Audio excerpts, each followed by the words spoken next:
단란한 복된 가정이라는 제목으로 말씀을 전하고자 합니다. 오늘 본문을 보시게 되면 제일 먼저 어떤 이미지가 떠오르세요? 아무런 이미지가 떠오르시지 않으시죠? 저는 단란한 가정이 모여가지고 저녁 식사하는 모습이 사실 떠오르긴 하거든요. 그게 왜 그러냐면 3절의 말씀 때문에 사실 그렇습니다. 그래서 단란한 가정의 모습이 떠오르는 말씀이기도 하고 복에 대한 이야기도 참 많고 또 그리고 여호와를 경외하는 것에 대해서도 이야기를 2번이나 강조해주고 있습니다. 그런데 그거에 앞서서 오늘 본문이 사실 표제가 뭐라고 되어 있는지 혹시 아십니까? 1절 위에 올라보게 되면 성전에 올라가는 노래라고 되어 있습니다.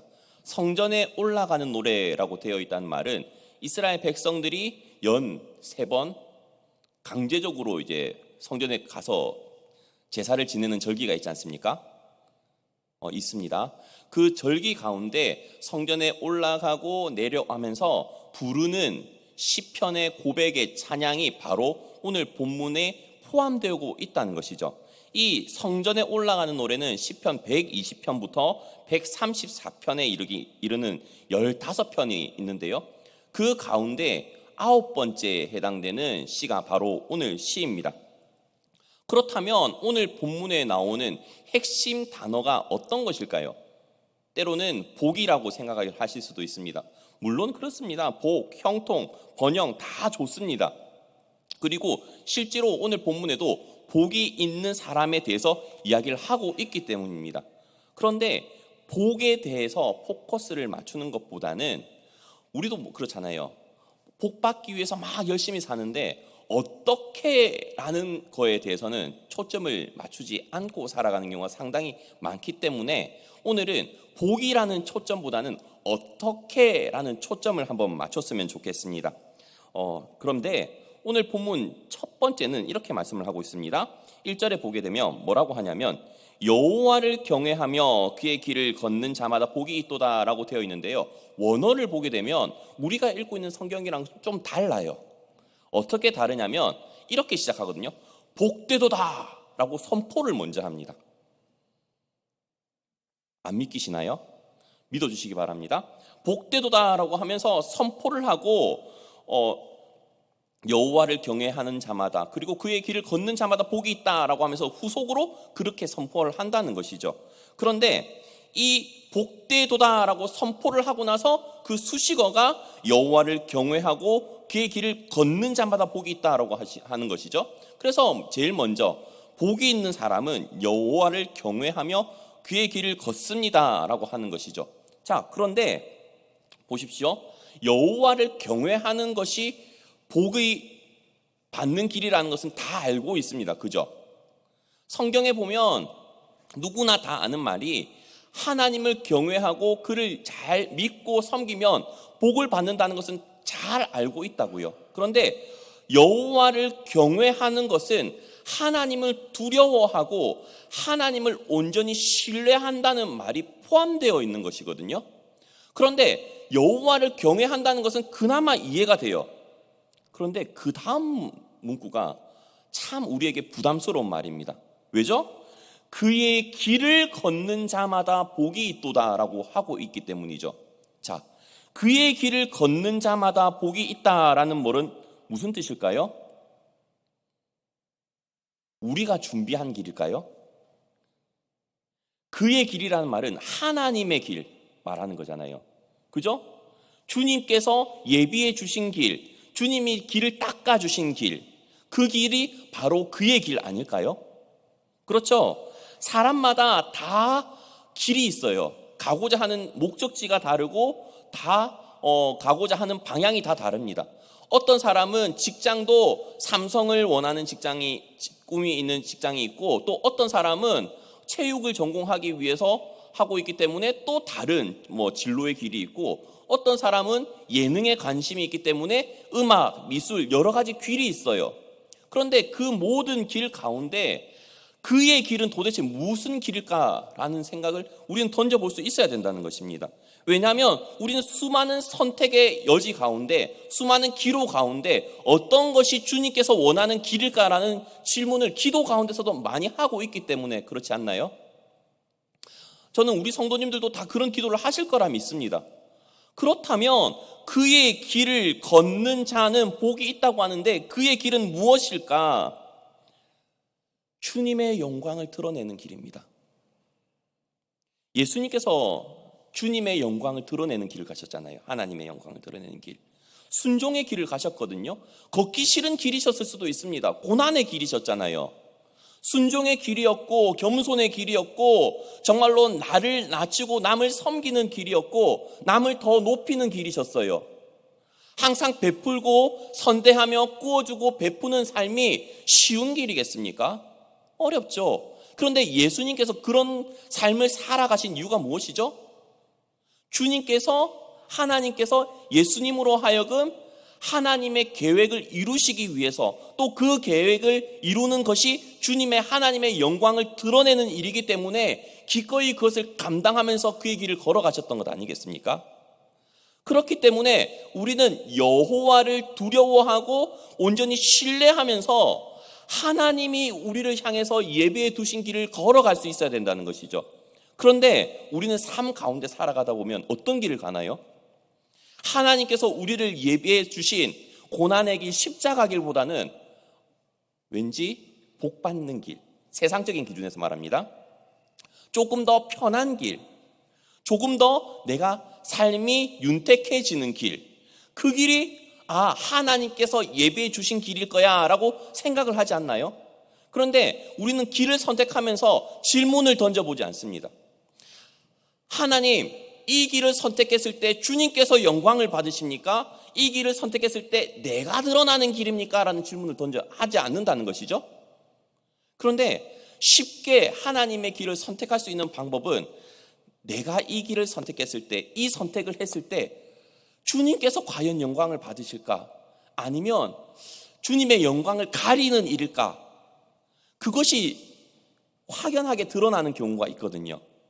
그런데 하나님의 영광을 드러내는 길은 왠지 내가 손해보는 길이에요. 내가 왠지 더 많은 것들을 감수해내야 되는 길인 경우가 훨씬 더 많습니다. 그렇기 때문에 우리는 어떤 길을 선택하나요? 하나님의 영광을 드러내는 길보다는 내가 조금 더 편한 길을 선택하는 경우가 훨씬 더 많은 경우가 사실 삶 가운데 많이 있습니다. 그런데 그런 선택보다는 그의 길을 걷는 자가 복되도다라고 오늘 본문은 선포를 하고 있는 것입니다. 자, 추석을 맞이해서 가정이 모이는 날인데 참 부담스러운 말씀을 하고 있는 거죠. 그죠?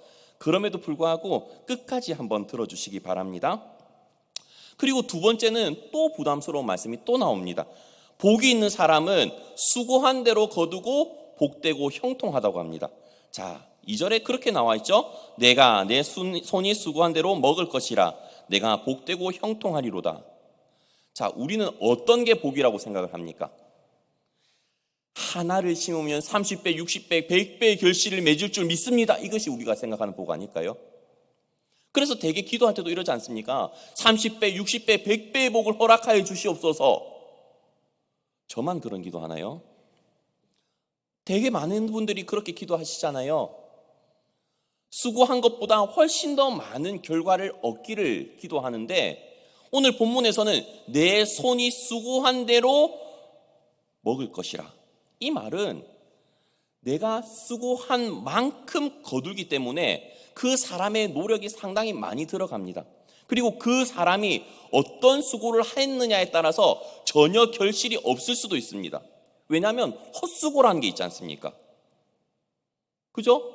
어떤 식물을 거둘 때, 기를 때 물을 조금 부어야 되는 식물이 있고 어떤 식물은 물을 많이 부어야 되는 식물이 있습니다. 또 어떤 그 나무 같은 경우는 어떤 계절, 1년에 어떤 시기에는 물을 절대 주면 안 되는 식물도 있다고 하더라고요. 식물을 키워보신 분들만 아마 아실 겁니다. 그런데 그런 과정을 싸그리 무시하고 내가 생각하는 대로 물을 붓고 물을 주면 그 열매가 맺힐까요? 아마 잘 안 될 것 같습니다. 그렇죠? 그렇기 때문에 때로는 실패를 경험할 수도 있고 때로는 좌절도 경험할 수도 있습니다. 그런데 그것도 복이라고 성경은 말씀을 하고 있는 겁니다. 왜죠? 내 손이 수고한 대로 거둘 것이라. 그런데 왜 성경에서는 실패도 복이라고 하는지 아십니까? 실패는 우리는 보통 흔히 뭐라고 하나요? 성공의 어머니다라고 이야기를 많이 하지 않습니까? 실패를 해봐야 그 다음에 성공으로 가는 길을 조금씩 배워나가는 것 아니겠습니까? 게임을 하시는 분들은 여기에 많이 안 계실 줄 압니다. 왜냐하면 다들 연세가 좀 있으시니까요. 그런데 요즘에 젊은 애들은 게임을 참 좋아합니다. 그리고 저도 소시적이 좋아했는데요. 게임을 하다 보면 실패를 하게 되는 경우가 많습니다. 특히 총싸움 같은 경우는요. 실패를 하면 그 친구들이 제일 먼저 하는 게 뭔지 아십니까? 창이 바뀌면서 또 다른 방을 찾아 나서는 겁니다. 또다시 도전을 하는 것이죠. 그런데 그 친구들의 표정이 너무나도 좌절하고 인생 망한 것 같지 않습니다. 왜죠? 다시 도전해가지고 다시 하면 되니까. 그런데 그 친구들도 공통점이 있는 게 뭔지 아십니까? 세상 가운데서 한 번 실패하면 인생 망한 것처럼 군다는 겁니다. 그렇죠? 그런데 인생이나 게임이나 한 번 실패하고 두 번 실패하고 세 번 실패해도 다시 도전하면 되는 것 아닙니까? 실패는 그 어떤 실패를 통해서라도 우리가 더 앞으로 나아갈 수 있는 어떠한 열매를 거둘 수 있게 됩니다. 그런데 그것이 하나님께서 예비해 주신 복이라는 것을 우리는 알 수 있어야 된다는 것이죠. 그런데 우리는 대개 어떻게 합니까? 내가 수고한 대로 거두지 못하고 형편없는 결과를 얻을 때는 어떻게 하냐면 하나님께 대해서 원망하는 경우가 상당히 많습니다. 그런데 그 원망할 것이 아니라 내가 수고했는데 하나님 왜 이런 결과가 있었습니까? 라고 하면서 내가 수고한 것이 어떤 이유인지 하나님께 묻기보다는 하나님께 원망할 때가 상당히 많다는 것입니다. 그런데 만약에 이것에 대해서 하나님께 묻고 하나님께 답을 얻는다면 하나님께서는 그것이 왜 복인지를 말씀해 주실 겁니다. 그것을 얻을 수 있느냐 없느냐는 우리가 하나님을 전적으로 신뢰하면서 왜 실패했는지를 하나님께 묻지 않기 때문이겠죠. 그렇기 때문에 오늘 본문에서 분명히 하나님께서 말씀해 주시는 것이 시편 기자를 통해서 말씀해 주신 것이 내 손이 수고한 대로 먹을 것이다. 그리고 그것이 내가 복되고 형통한 것이다 라고 성경은 이야기를 하고 있다는 것입니다. 많이 거둘 수도 있을 것이고 수고를 많이 했음에도 불구하고 홍수가 나고 가뭄 때문에 거두지 못할 것이지만 그러나 그것도 복이 있다라고 말을 한다는 것이죠. 그렇지 않습니까? 그러나 그 길 가운데 정말로 복이 될 수 있는 이유는 그 전제였던 여호와를 경외하고 그의 길을 걷는 자만이 알 수 있기 때문에 이것이 복이라고 하는 겁니다. 왜죠? 주님의 길을 따라가는 사람은 주님께서 이 길을 통해서 하나님과의 관계를 통해서 어떤 것을 아시는지를 알 수밖에 없거든요. 배울 수밖에 없거든요. 내가 지금 겸손과 고난의 길을 걷는 것이 나중에 어떤 유익이 오는 것이 알 수 있기 때문에 지금 내가 수고한 것대로 못 거둔다 할지라도 후일에 하나님께서 어떻게 갚아주실 건지를 다 알지 않습니까? 아실 줄 믿습니다. 저는 아셨으면 좋겠습니다. 그리고 세 번째, 그래서 이것을 전도서에서는 뭐라고 말씀하고 있냐면 3장 13절에는 이렇게 말씀하고 있습니다. 사람마다 먹고 마시는 것과 수고함으로 낙을 누리는 그것이 하나님의 선물인 줄도 또한 알았도다. 자, 수고하고 그냥 단순히 먹고 마시는 것도 하나님의 선물이래요. 이 말인즉슨 수고해가지고 고생하는 것도 하나님의 선물이라는 거예요. 그렇지 않나요? 그리고 잠언 30장 8절 9절 우리가 흔히 알고 있는 아굴의 기도 가운데 이런 말씀이 있죠. 곧 헛된 것과 거짓말을 내게서 멀리하옵시며 나를 가난하게도 마옵시고 부하게도 마옵시고 오직 필요한 양식으로 나를 먹이시옵소서. 혹 내가 배불러서 하나님을 모른다 여호와가 누구냐 할까 하오며 혹 내가 가난하여 도둑질하고 내 하나님의 이름을 욕되게 할까 두려워함이니이다. 하나님을 온전히 신뢰하게 되면 수고함으로 인해서 30배, 60배, 100배의 요행을 바라지 않습니다. 물론 그것이 나쁘다는 것은 아니지만 말입니다. 때로는 그런 결실이 없다 할지라도 하나님께서 이 수고함으로 인해서 내게 주시는 복을 캐치할 수 있는 것, 그것이 진정한 복입니다. 야곱 그리고 요셉도 대표적으로 그렇지 않습니까? 요셉의 삶은 계속 고난만 있었지 않습니까? 그죠? 그러나 그 가운데 하나님이 형통케 하심으로써 하나님의 계획을 발견할 수 있었기 때문에 자신의 수고와 자신의 고난이 복으로서 이해가 되는 것 아니겠습니까? 저는 우리 모든 성도님들이 이것을 아는 은혜가 있길 바랍니다. 세 번째는 복이 있는 사람은 행복한 가정을 이룹니다. 저는 우리 성도님들께 질문을 하고 싶습니다. 엄청나게 좋은 집을 원하십니까? 아니면 행복한 가정을 원하십니까? 자, 이렇게 속으로 생각하실 겁니다. 분명히 엄청난 좋은 집에서 행복한 가정으로 살고 싶어요 라고 다들 마음속으로 대답하실 것 같은데요, 만약에 두 개 중에서 하나를 선택해야 된다라고 하면 그래도 한 번쯤은 부유한 정말로 삐까뻔쩍한 집에서 살고 싶습니다라고 고백을 하실 분들도 계시고, 아유 다 가져보니까 그냥 행복한 집이 최고인 것 같아요 라고 고백을 하실 분들도 아마 계실 것 같아요. 그런데 행복한 가정, 첫 번째 뭘까요? 아내는 결실한 포도나무와 같다라고 성경은 이야기를 하고 있습니다. 자, 시편 128편 3절인데요. 다 함께 읽어볼까요? 시작. 내 집 안방에 있는 내 아내는 결실한 포도나무 같으며 내 식탁에 둘러앉은 자식들은 어린 감람나무 같으리로다. 예화를 하나 들려고 합니다. 사진을 한번 보여주시겠습니까? 여기가 어디냐면 전북 고창군 성송면에 있는 도덕현 유기농 포도원이라고 합니다. 여기가 2,000평 되는 비닐하우스 안에 저 포도나무가 있는 겁니다. 자, 그런데 자세히 보시면 포도나무가 몇 그루가 있을까요? 딸랑 한 그루가 있는 겁니다. 나머지는 다 가지를 세워놓은 거고요. 그 겨우 오른쪽에 있는 한 그루가 딱 있는 건데, 이 한 그루에서 몇 송이가 열릴까요? 자, 한 100송이, 한 500송이, 1000송이, 2000송이, 3000송이, 4000송이, 5000송이. 손 안 드신 분은 뭔가요? 열매가 하나도 없는데요 라고 하실 분은 아니실 것 같은데, 저 나무에서 4,500송이가 열린답니다. 와, 대단하지 않습니까? 이게 공식적으로 기네스북 등재는 안 됐는데요, 원래 이제 공식적으로 기재가 됐던 게 영국 햄프턴 궁전에 있는 포도나무가 한때 세상에서 제일 많이 포도나무가 열리는 거였거든요. 그런데 공식적으로 등재는 안 됐지만 기네스북에서 왔다 갔대요. 그만큼 포도나무가 많이 열매가 맺히는 건데요, 여기를 운영하는 도덕현 대표라는 분이 계신데요, 이분은 유기농 작물은 생산량이 떨어진다는 고정관념을 깬 포도 농사꾼입니다. 일반적인 포도나무가 보통 50에서 100송이가 열리는데 무려 4,500송이가 열렸으니까 당연히 그 상식을 깬 거겠죠.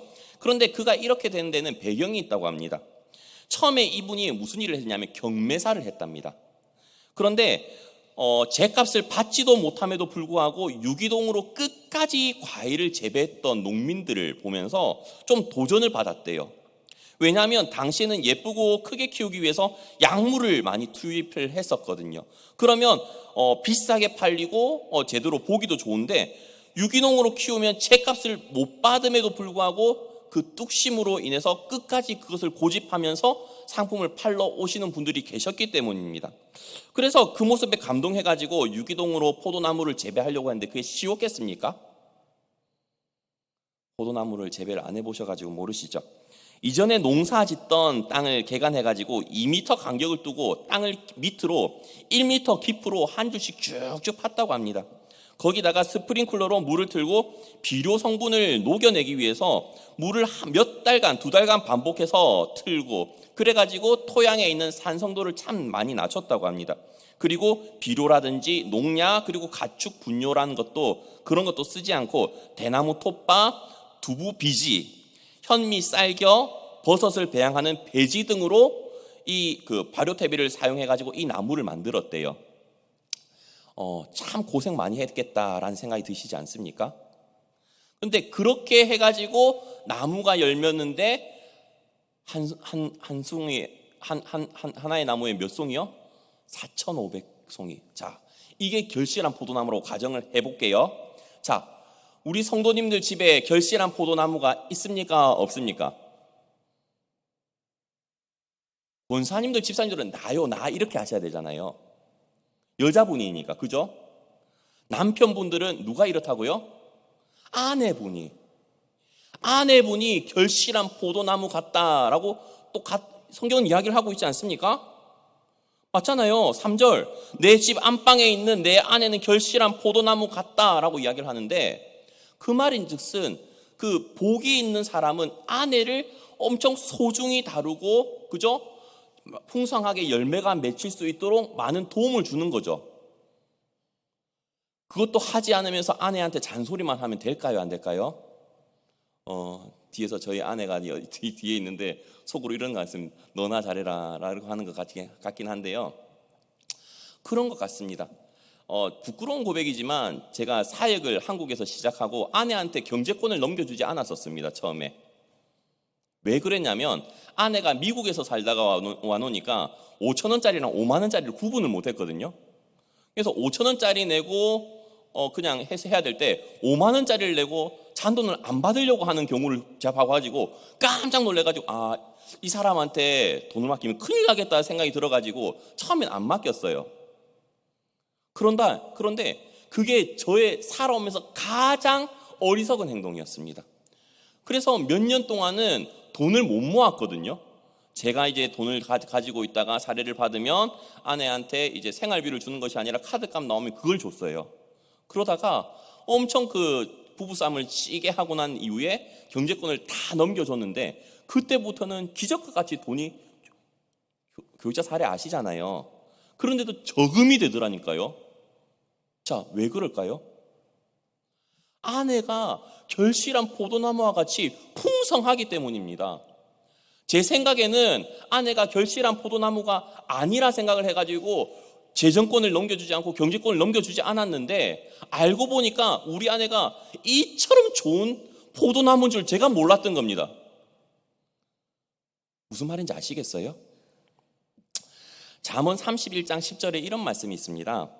누가 현숙한 여인을 찾아 얻겠느냐, 그의 값은 진주보다 더하니라. 많이 아시는 내용이시죠? 자매님들은 이것을 두고 내가 현숙한 여인이 되기 위해서 기도하시는 분들도 많을 줄로 압니다. 그런데 여기서 말하는 현숙한 여인을 할 때 현숙한이란 뜻은 무슨 말을 가지고 있냐고 하면 힘, 용기, 능력, 가치 있는 여러 가지 뜻을 가지고 있는데 쉽게 우리말로 풀어서 설명을 하자면 그런 겁니다. 생활력이 강한 여인은 그 값이 진주보다 더하다라는 것으로 표현될 수 있거든요. 자, 오늘 본문을 보게 되면 아내는 결실한 포도나무면 정말로 그 열매를 인해서 그 가족이 엄청나게 행복할 수가 있겠죠. 그렇지 않나요? 왜냐하면 그 가정에 부를 축적해주는 도구가 되는 것이잖아요. 그런데 열매 맺히고 아직까지 키워야 되는 것이 아니라 이미 내가 지금까지 사랑을 주고 충분히 애정을 줘서 이미 결실한 포도나무래요. 그러면 이보다 더 좋을 수는 없다. 포도농부의 입장에서는 이미 다 가진 상태라는 거거든요. 그러면 이 포도농부의 입장에서는 아내로 인하여 자족하고 정말로 사랑스러워해야 되는 것이 남편의 도리겠죠. 좀 남자 집사님들 아멘 좀 한번 해주십시오. 그죠? 그리고 나서 그 이후에는 뭐라고 돼 있죠? 내 식탁에 둘러앉은 자식들은 어린 감람나무 같으리로다. 자, 어린 감람나무는 뭘까요? 이스라엘에게 꼭 필요한 3대 유실수가 있습니다. 유실수라는 것은 열매가 맺히는 나무를 유실수라고 하죠.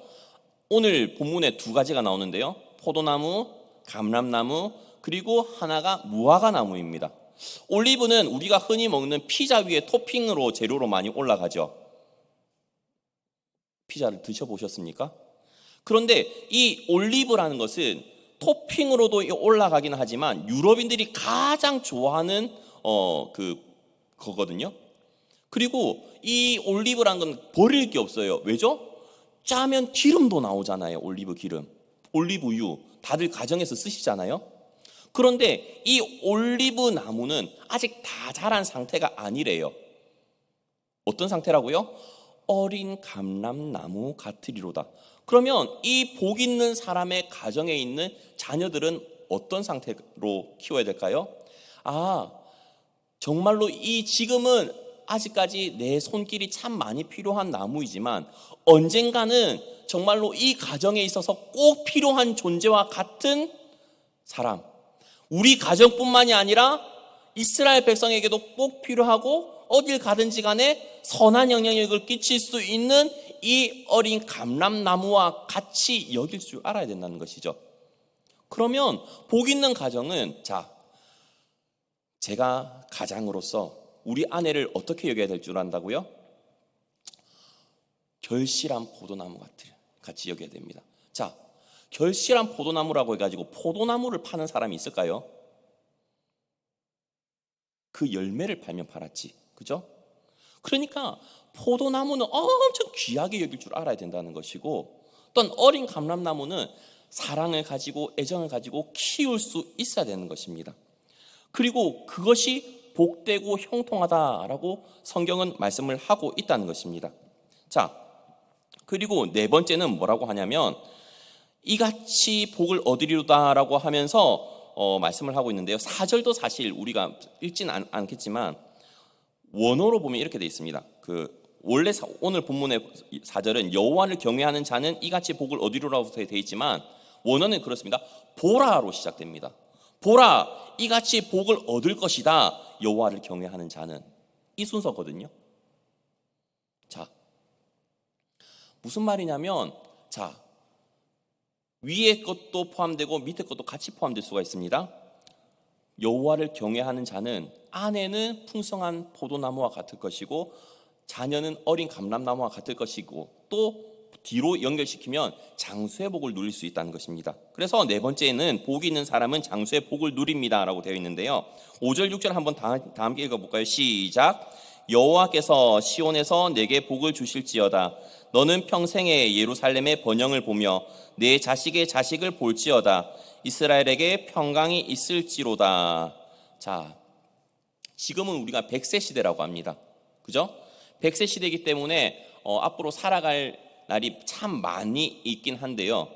이때 당시 성경 시대 때 장수의 복을 누리기는 사실 크게 어렵다면 어렵고 쉽다면 쉬운 그런 상황입니다.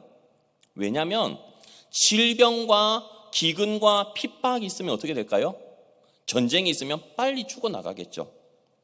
이때 장수를 한다는 말은 이때 당시 전염병이라든지 기근이라든지 전쟁이 있다는 말입니까? 없다는 말입니까? 없어야 이것이 가능합니다. 하나님께서 형통의 복을 주시고 하나님께서 복을 주신다는 말은 정말로 여호와를 온전히 경외하고 그의 길을 따라가면 하나님께서 복을 주시는데 그 땅 가운데 기근이나 핍박이나 전염병이나 전쟁이 없어서 장수할 수 있는 복을 허락하여 주신다는 겁니다. 지금으로 따지자면 장수는 사실 별 큰 의미가 없을지도 모르겠습니다. 왜냐하면 요즘 젊은 사람들한테 오래 사는 걸 원합니까? 라고 하면 오래 사는 것에 대한 욕심은 많이 없는 사람들이 상당히 많습니다. 나이 드신 분들은 다르시겠지만 젊은 사람들은 짧고 굵게 살기를 원하는 친구들도 상당히 많거든요. 그래서 오래 산다는 것에 대한 욕심은 없지만 우리 성도님들은 어떠십니까? 오래 사는 것이 얼마나 큰 복인지 아시잖아요. 특히 건강하게. 그죠? 그래서 오늘 본문을 보게 되면 너는 평생의 예루살렘을 번영을 보며, 본다는 말 자체가 건강하다는 말입니다. 왜죠? 시력이 쇠하여지지 않고 그것을 본다는 말은 밖에 다니면서 사람들이 어떻게 다니는 것이 다 알 수 있을 거니까 말입니다. 그죠? 그러니까 건강을 허락해 주신다는 말이거든요. 그리고 내 자식의 자식을 볼지어다. 대대손손 주님을 경외하는 사람에게 이와 같은 복이 있다는 것입니다. 장수하는 사람. 그러면서 마지막에는 이스라엘에게 평강이 있을지로다라고 오늘 본문을 마치게 됩니다. 제가 추석을 맞이해서 저녁 예배 설교 본문을 뭘로 할까 엄청나게 고민을 하다가 저는 우리 모든 성도님들의 가정이 오늘 본문에 나오는 그런 가정이 되길 바라서 그렇습니다. 정말로 모든 분들이 여호와를 경외할 줄 알고 주님이 가셨던 그 길을 따라서 주님의 영광을 드러내고 나는 죽는 삶, 그리고 그 삶을 살아가면서 정말로 하나님께서 내게 붙여주신 사랑하는 배우자 그리고 자녀들이 얼마나 귀한 줄도 알고, 그래서 풍성한 결실을 맺는 포도나무와 같이 대우하고 자녀들에게도 정말로 이 아이들이 이 땅을 먹여 살리는 어린 감람나무와 같이 될 줄 믿으면서 키우며, 그리고 하나님께서 주시는 장수의 복을 누릴 수 있는 복된 가정이 되길 바란다는 것입니다. 우리 성도님들은 어떠십니까? 복된 사람으로 살아가시고 싶으십니까? 근데 사실 제가 4가지로 풀어서 했지만 결론은 하나예요. 뭐냐면 여호와를 경외하는 자라는 겁니다. 왜냐하면 모든 것이 여호와를 경외하는 자면 이것이 따라오기 때문입니다. 그래서 1절에서도 복되도다 여호와를 경외하는 자는, 4절에서도 보라 여호와를 경외하는 자는, 이렇게 2번이나 강조를 하고 있다는 것입니다. 추석 명절 때 정말로 온 가족이 함께 모여서 웃고 즐기는 것도 좋으시지만 그럼에도 불구하고 이 가정이 모든 친척들이 함께 모여 여호와를 경외할 수 있는 그런 시간을 마련해 보시고, 또한 가정 예배도 드리시면서 정말로 우리 가정이, 이 가정이 정말로 어떻게 주님의 영광을 드러내실 것인지 고민해 볼 수 있는 귀한 시간들 가져오시기 바랍니다.